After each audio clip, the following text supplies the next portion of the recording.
Hello, everybody, and welcome back to the Healing Doesn't Have to Be Heavy podcast. I'm so excited to have you with us.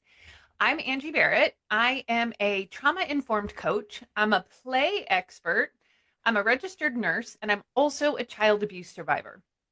As I was on my healing journey from childhood trauma, I just felt like my journey was so heavy, it was painful, and I didn't really see a lot of hope or joy along the way.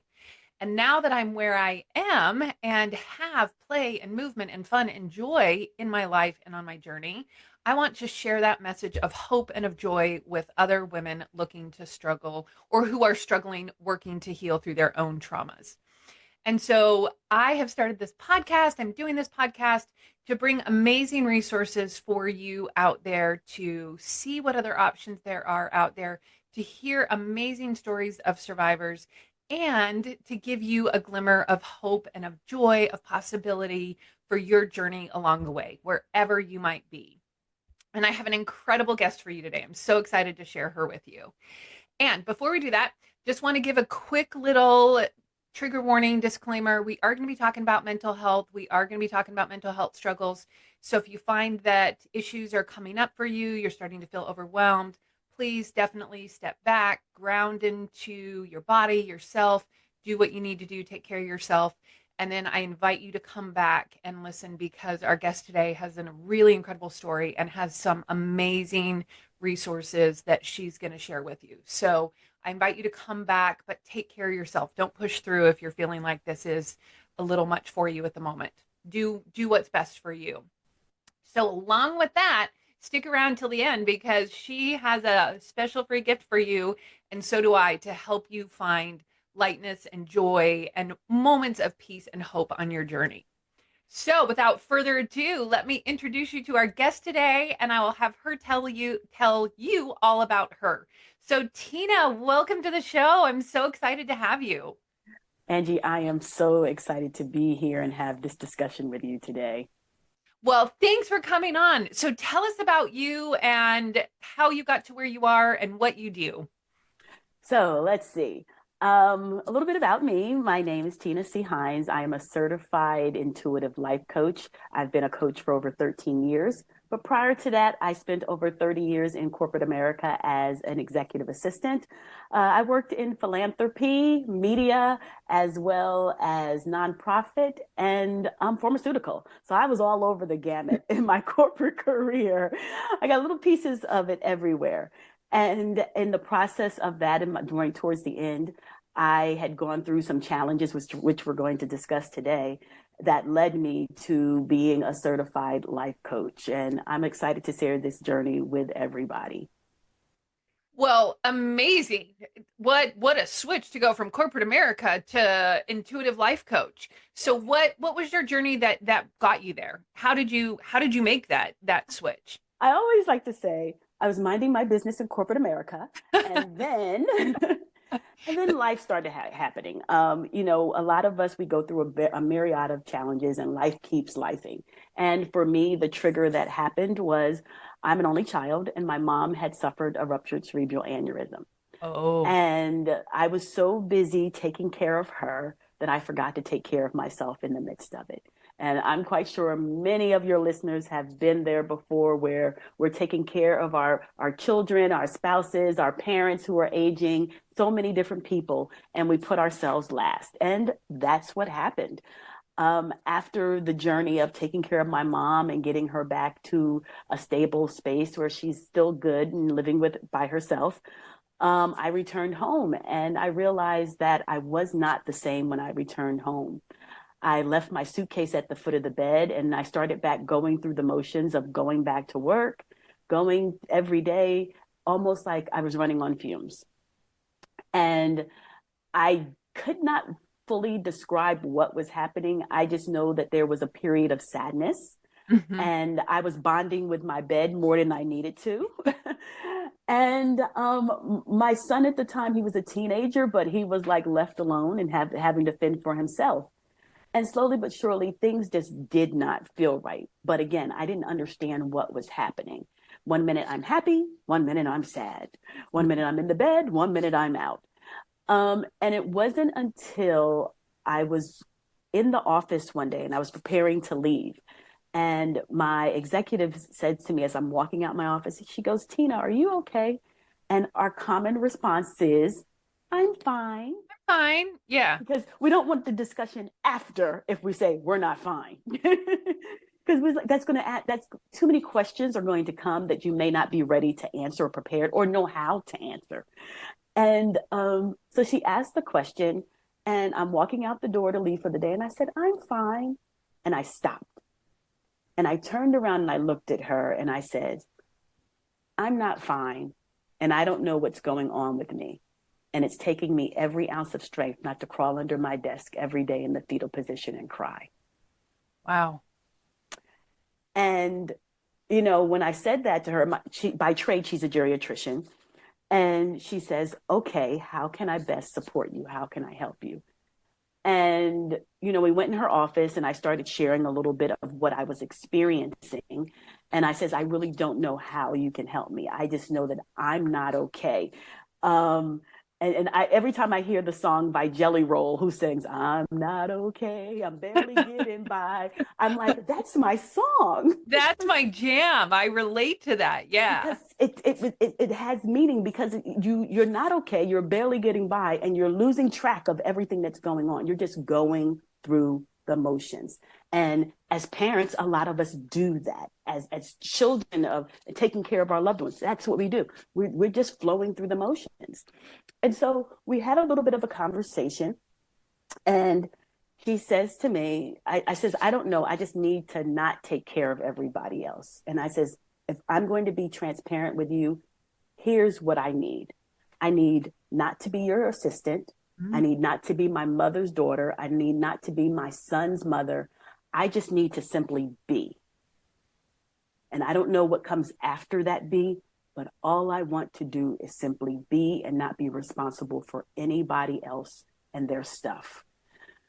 And so she gave me permission to step away. And she was like, take the time that you need for yourself. Now, in my mind, I'm like, I can't take time. I've been gone for a month and a half taking care of my mother. Right. And she was like, I'd rather have a whole Tina than a half Tina. Mm. And those words just gave me the permission to stop and say, go take care of yourself, girl, because you're going to be nothing to nobody. And I pulled in some of my best friends who were so supportive of me. And I told them that I needed to go away for a while. So they took responsibility for my son again. And I escaped. I packed a suitcase and went to an island and stayed there for a week and a half to do some soul searching. I just didn't know what I was searching for. Right. Right. You just knew you were searching for something. Searching for something. And in the midst of it all, I was going through clinical depression and a spiritual awakening at the exact same time. And I was clueless about both of them. I had no idea. And eventually, I needed support in both spaces. And I sought out therapy because I knew that my besties could not help me understand what I was working through. And I needed someone who was going to have conversations with me, ask me questions in a non-judgmental way, but also give me food for thought in the process of understanding it. So that's what my therapist did. And we'll talk a little bit about him because he was near and dear to my heart. And then for the spiritual side, I had to pull in someone that I had been doing Reiki with because I was going through this awakening and having experiences that I didn't fully understand. Why am I having these mystical experiences that I have now integrated into my coaching practice? I'm going to interrupt here for just 1 second, really fast. For people who don't know what Reiki is that are listening, can you explain what Reiki is that you are doing? Yeah. So Reiki is a form of energy healing where the practitioner may use healing crystals and energy that they have flowing through their vessels because they have gotten certified as Reiki, and tapping into your chakras and noticing what may be out of alignment for some people. It's like saying to someone, oh, my spine is out of alignment. I need to go get it cracked by a chiropractor. Well, for me, my energy was out of alignment. I needed to go get it cracked by a Reiki healer. And they use different modalities, and they may tell you different types of foods that you can eat properly to align your chakras. And if you're working with healing crystals, if you're into that, crystals that you can surround yourself with. And so she is an amazing woman who can understand a couple of things that I did not understand. And what I didn't understand was my mediumship side that was coming to the surface, where I was seeing loved ones who had transitioned. So she Wow. helped me navigate that. Yeah. Wow. Well, thank you for explaining Reiki. And I love your analogy that it is like going to a chiropractor for your energy work, which is one of the most accurate descriptions I've ever heard of Reiki. That's fantastic. Wow. So you went through a lot. I want to touch on a couple of things. First of all, what amazing courage that you had to say to your boss that you weren't okay. So it's not socially acceptable to have needs, to have wants, to have feelings. And so that's yet another reason that we tend to keep it bottled up. And first of all, I just want to commend you on your courage for saying, no, I'm not okay. That's not something that is easy for many of us. And that's also not something that many of us have a safe enough space where we can actually say, no, I'm not okay. So that just is astounding to me. My profession I came from was registered nursing. And in no realm is it ever okay for the nurse to say, no, I'm not okay. I need to take a break. So I think that's phenomenal. I also want to touch on something else that you talked about. And so a lot of people out there think trauma is big events. And your mom was definitely a big event. I don't want to discount that. But that clinical, no, but, and that kind of clinical, something's wrong, I'm searching for things are shifting and changing, that transition period is still, and that depression is still a form of trauma. And I don't think that we talk about that enough, that that is still a form of trauma. There are two, I'm going to say, types of trauma, and that, for lack of a better word, trauma with the big T and trauma with the lowercase t. Trauma with the big T are those big events like having to take care of your mom, the stress, the worry, all of that kind of stuff, child abuse, car accidents, things like that, that you can pinpoint a definitive action. But there's also trauma with the lowercase t, which are those chronic stressors, that inability to take care of yourself, the parenting, like you talked about, parenting your parent, parenting your child, parenting, your work, all of that kind of stuff. Those are lowercase t traumas that still impact your body in ways that that create trauma, create stored energy, create issues. And so I love what you talked about. So in a spiritual awakening, that's a really big life change. Yes. Huge. All right. So talk more into that. Like, how did you navigate dealing with both the clinical depression and your spiritual awakening and realizing that you had this ability to see things that others didn't? So I'm someone who compartmentalizes, and that's what I encourage my clients to do, is put things into compartments and try to work on them one at a time, because we're guilty. A lot of us are guilty Mhm. of multitasking. Yes. And when it came to my healing, my transformation, I could not work on everything at one time. I needed to be able to focus and understand what was transpiring in one space in order to understand how it integrated into the other space. Mm. So what's interesting, not odd, is initially I had saw the young lady who was doing my Reiki for me, and I was leaving her chalet, her office, her chalet, and there was a flyer.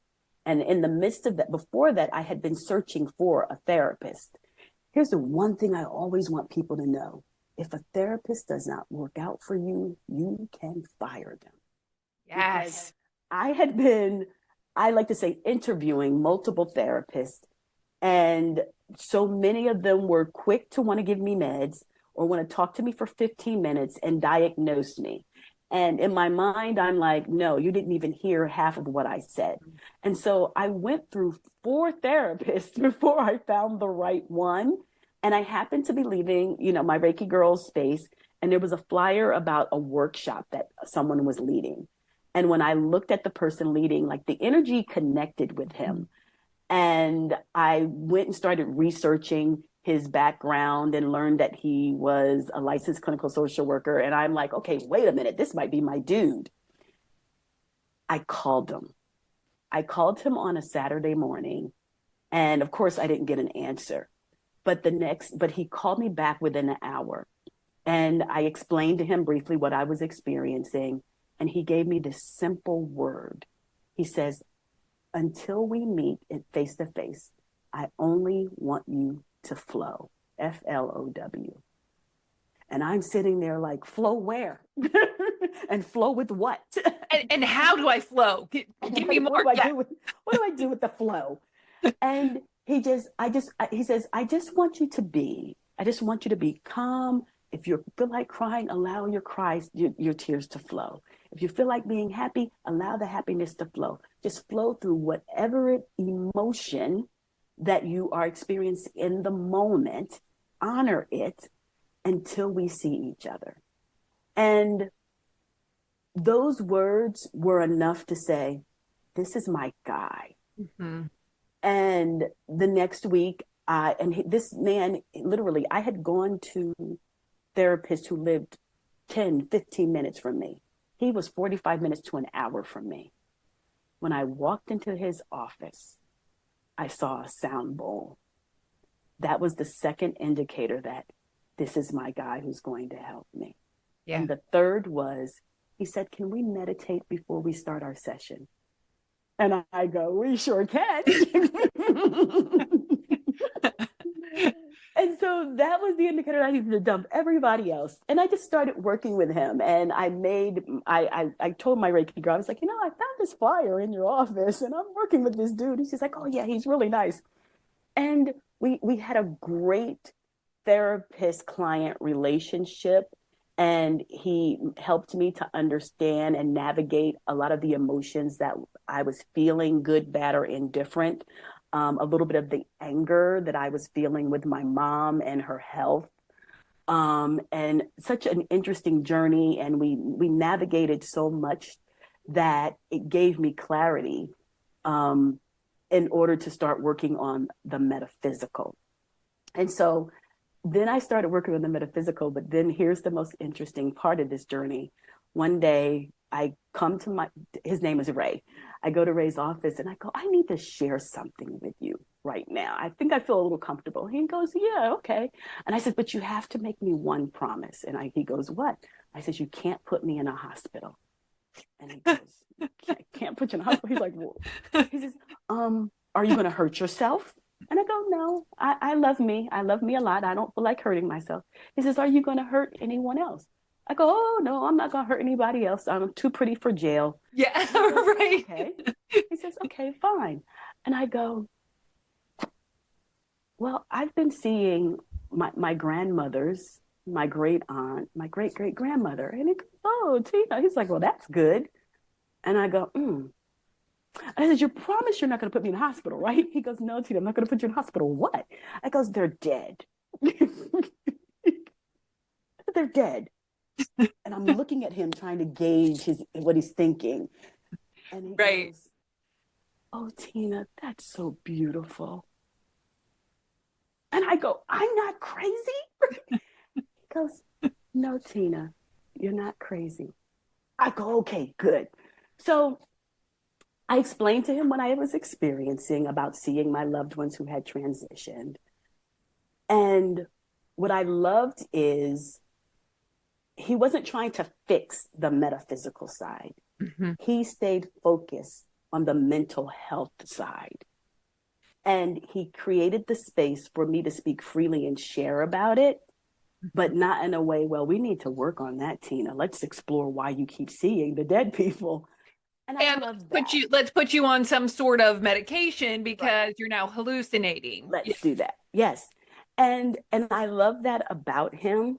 And even when, that you mentioned medication, it did get to a point where I felt like I wasn't myself and I was out of sorts. And I says, I really think that I need to explore getting some type of meds because I'm not remembering things the way I should. My brain just feels like it's consistently wired and on. And he said he gave me certainty. He wanted to make sure that I wanted to use medication. Mhm. And I said, I think that in this space I need it, Mhm. but my goal will always be to get off of it, Yes. not to stay on it. And he honored that, and I respected that. And coinciding working with um, my primary doctor, I gave her the same thing. I need this, but I don't want to stay on it. So we Mhm. need to continually work to progress towards getting off of it. And that part I loved. I You just said so many things that now I have like a billion questions and want to say things. So I'm with you on medications. I think medications can be an amazing resource and tool to help make that journey as you're trying to navigate and figure out what's going on with your life. Where do you go? What do you do? I think medications can be an amazing resource for people to help take some of the heaviness, some of the pain, some of the discomfort of it away. And I love that you said that your goal was then to get off of them. You were using them as a tool, as a resource, and it was not going to be a lifelong thing for you. So please know, in no way, shape, or form am I saying that being on medications is bad. In fact, I did it myself for a long time. Same thing. But my goal was to get off them as soon as I could. They were a resource to help make it not so heavy. Yes. And I love that your therapist was so open to creating a space for you where you did get to explore that spiritual, metaphysical part. And I think that's a big part of healing that's lacking for so many people. So, as you were progressing through all of this, what were some things for you that you found made the journey not so heavy? You talked about having your friends have to take care of your son again, and I'm sure mom guilt jumped in on there. What are things that you found helped it so that you could navigate those difficult times? Um, I will definitely always start with my supportive friends and family that were Yes. there. And then a couple of tools that I use and consistently use and prescribe to others. I started for myself meditation. I needed a space where I could ground myself and sit in stillness and pause whenever I needed to. It has become a very integral part of my daily healing practice. I like to say meditation saves lives, yours and mine. Um, because for me, the quietness, when there's so much noise around us, there's a lot of noise always booming around us, but there's also a lot of internal noise as well. And for me, meditation, whether it's silent meditation or guided meditation, depending on what I'm working through, has been very essential. The secondary thing is journaling.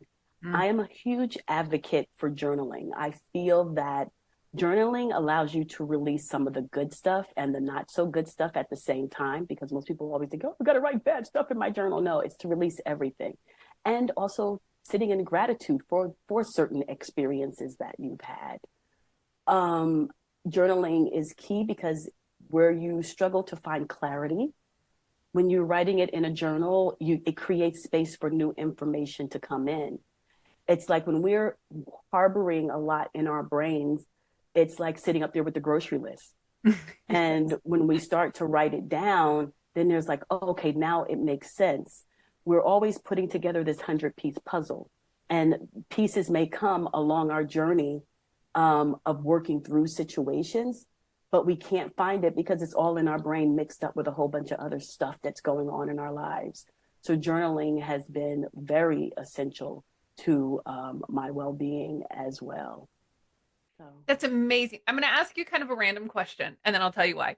Do you journal handwritten or do you journal on a computer? I journal handwritten. I'm a paper person. Pen and Uh, paper. Yeah. I'm a pen and paper person.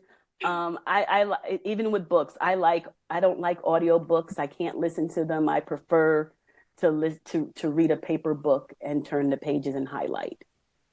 Okay, so the reason I ask is because I just read a study that talks about people who actually handwrite journaling. It activates into more areas of their brain, allowing them to process better, to to get those emotions out like you were talking versus typing on a computer or typing on a phone. The actual manual act of handwriting really is one of the ways that you can program and process easier. Studies have been done. In fact, like I said, I just read a study that came out that showed that handwriting journaling, the act of movement, Mm-hmm. can really impact the brain in neurological ways other than just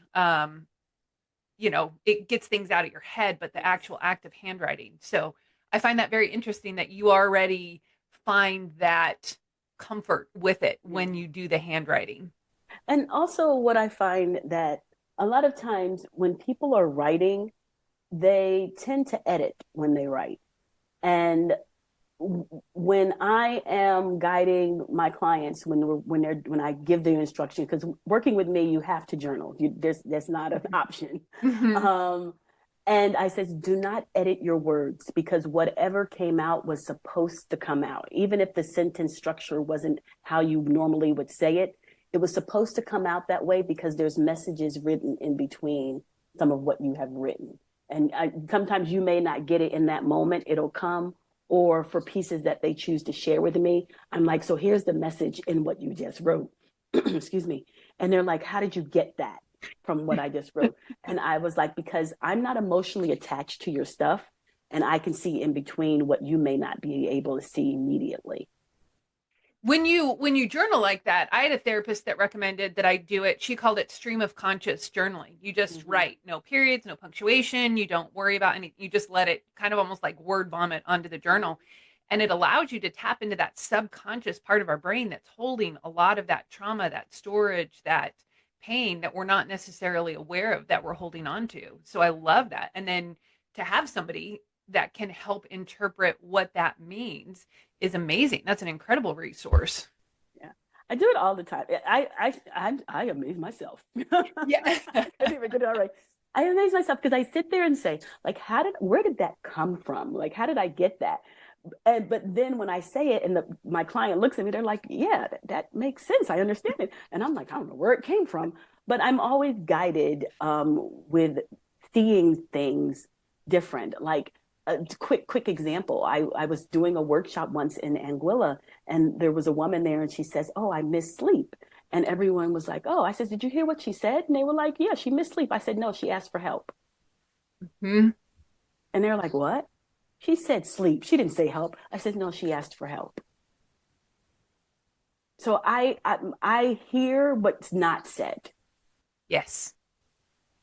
Which which is fantastic. That's one of the I mean that's such a huge part of healing and navigating life, let alone, recovering from any sort of trauma, is that we're saying things but we can't really always even be aware of necessarily what it is that we're trying to ask for. And so to have Correct. somebody who can interpret what it is that we're saying versus what it is that we're really asking for is an incredible resource. That's fantastic.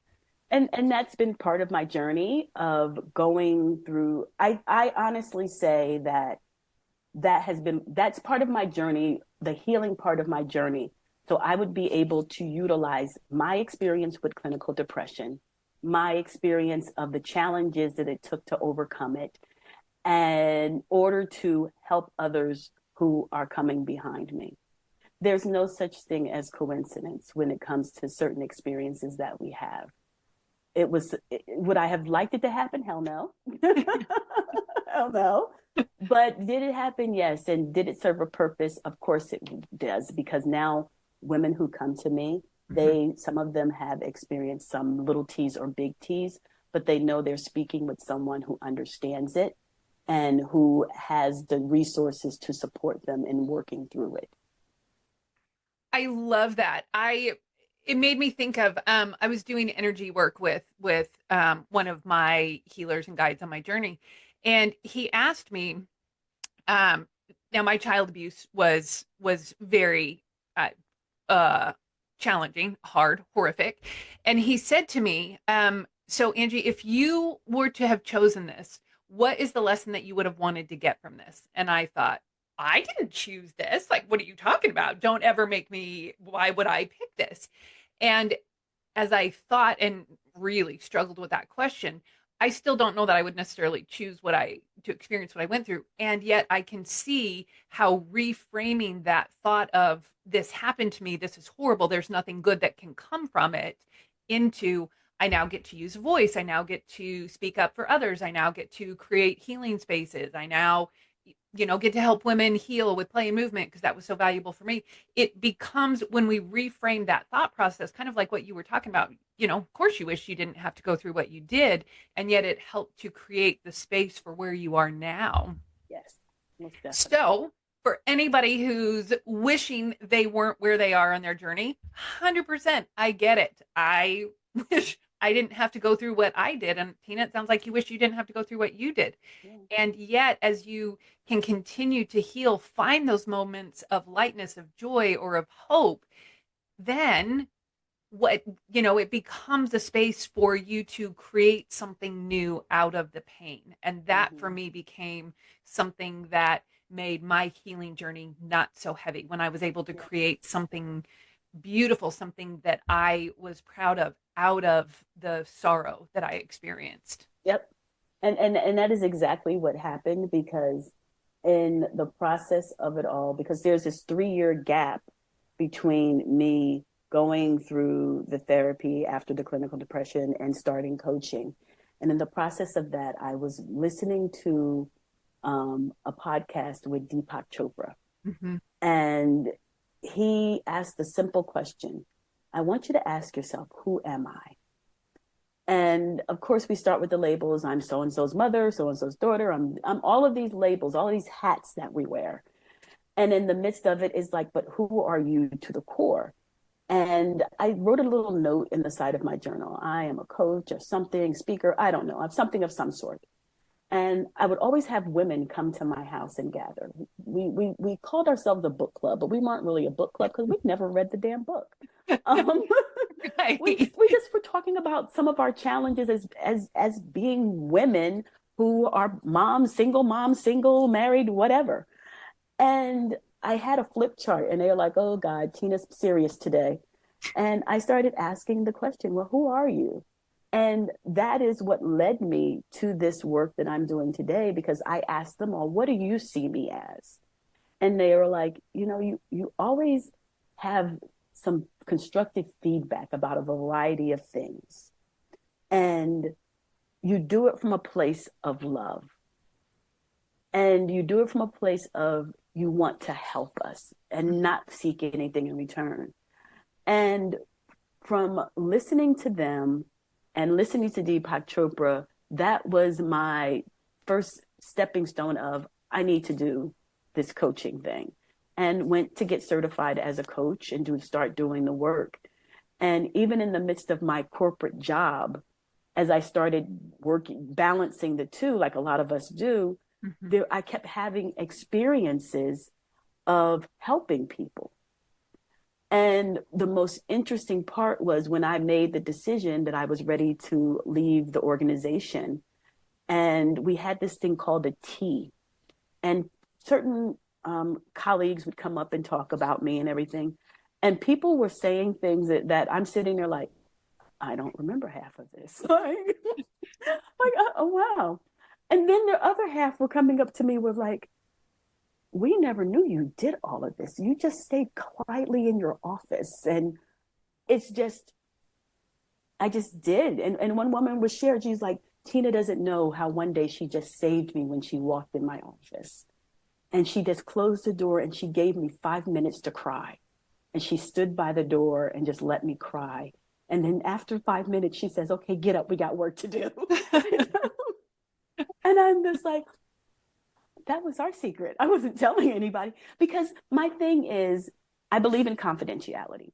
Yes. And any story that I shared, these stories have been shared publicly already.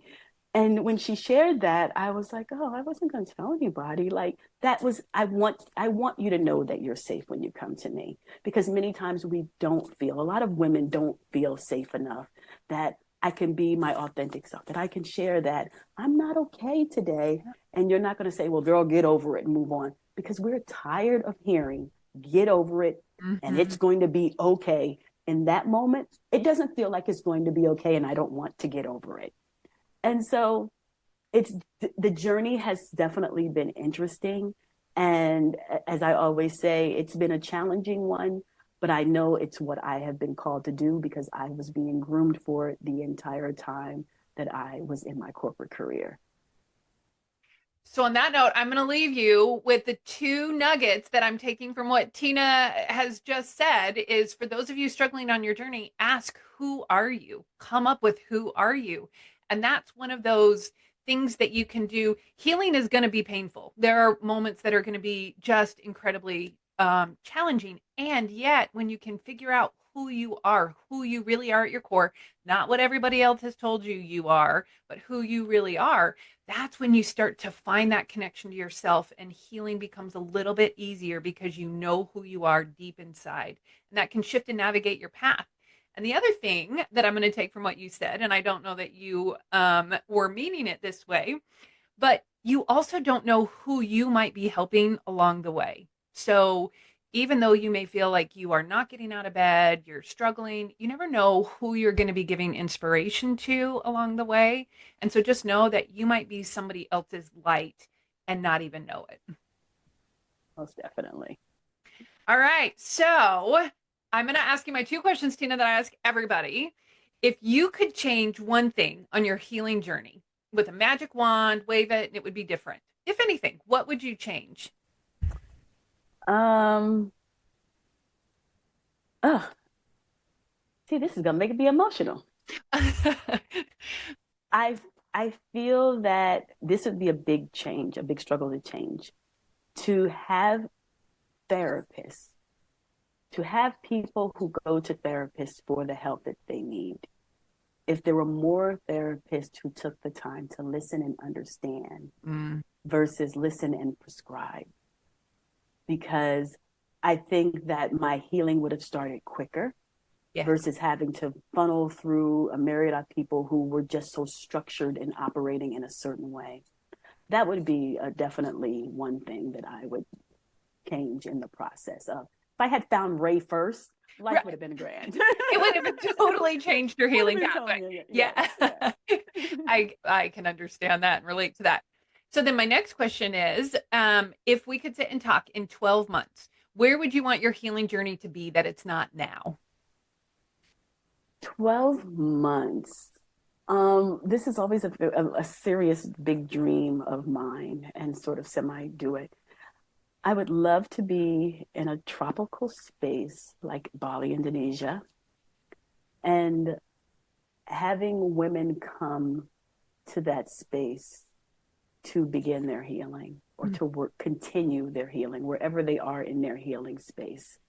Um, because sometimes a lot of us feel like, where is it and does it exist for what I need right now? Yes, we have all of these other experiences, yoga, blah, blah, blah, blah. But true healing, a lot of us are afraid of true healing because we know the storms that we are in and what we're dealing with. It's what's after the storm that we are unfamiliar with, that we struggle with. And I want the space for women so they can know that it's all going to be okay and not in somebody else's time, but in your time. That's beautiful. I got teary-eyed at that. Thank you. That is amazing. And so needed. Yes, definitely. So I understand you have a gift for our listeners. Tell them what you have for them. Oh, yes. So I am all about living mindfully and creating space for healing. And so I have a mindful living checklist, which is a simple checklist for you to be able to check in with yourself and see where you are taking care of yourself and where there needs to be improvements in the care that you are providing to yourself. And this is not just care that requires monetary care, could be sitting in stillness, care could be enjoying a long bath without any interruptions. So this checklist is going to help you identify what you're doing great and where there needs to be improvement. And you can grab that from the link. That's amazing. We'll drop that in the show notes. So definitely go grab that. What an incredible resource. And Tina, how, if people want to get in touch with you, what's the best way for people to get in touch with you? The best way to connect with me is definitely through my website, tinachines.com. All of the information is there. You can read a little bit about me as well as some of my clients that I have worked with over the past years, and decide if you want to take a journey of healing and experience your own personal breakthrough. So that's one way. And then I do TikTok and Facebook more than I do Instagram, but on both platforms, I'm Tina C. Hines, and you can find me there. And we'll drop all those links in the show notes. So definitely go connect with Tina. For those of you that are not watching the video, she just has this amazing smile and energy about her. So definitely go connect with Tina, grab her free resource. And I also am dropping in the show notes a link for my free, short, less than 5 minute movement sequence, playful moves that you can do when you're feeling anxiety, feeling the discomfort of your journey, that helps to release it, bring in some of the feel good hormones, and help you shift that emotional state that you're in, bring some calm to your body so that you can continue going. So that's also in the show notes. Go grab that. And then come back, check us out next time, and we'll see you on the next episode of Healing Doesn't Have to Be Heavy. Bye, everybody.